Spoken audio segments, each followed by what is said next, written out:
One word lang para mabalaan ko mga internal lang ang memo. Kalbon within a company or an organization. So, hindi ko na dapat ipalabas ang memo because memorandum or memoranda is within the workplace or a company or a business. While this is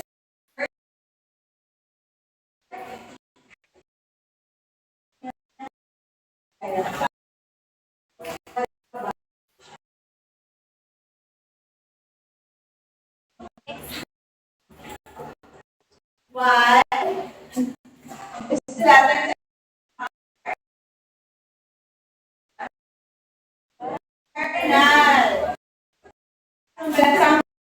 internal.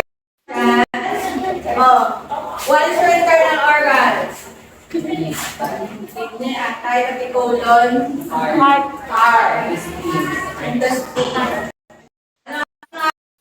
External organs. Brain.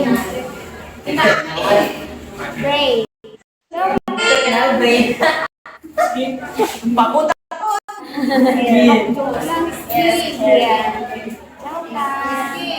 You have the five sense or senses on that. Eyes and what? The nose, the ears. Those are the tongue. Those are external. Di ba alam mo na? Sa ano, internal at external? Brain. Ano tumabi? Alam, alam, brain, makita mo sa gwa? Uy, Gusto ko makita. may bata, wala kita ito sa Facebook. Pakiyaw o ano. O, tayo nakita, di ba? Ano? Sige kayo, Maria, tama na lang. Ano? Tara, mama. Ano kayo naman ba?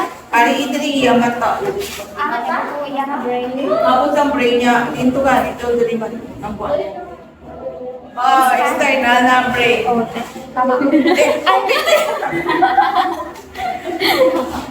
Kung abnormal, binabulo. Kina? Reports. Financial audit. Pinapasa physical report. Maybe can be external or internal contracts, internal, and manuals. Manuals are external. Ay!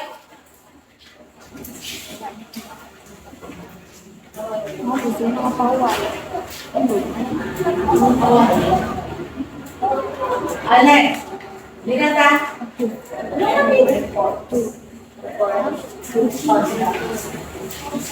Paano pa? Paano lupaban?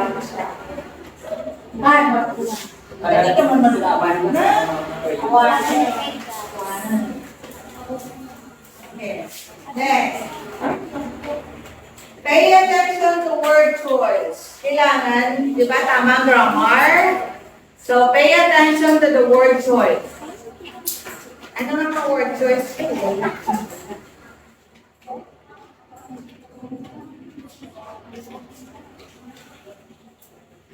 Sige, next. 16.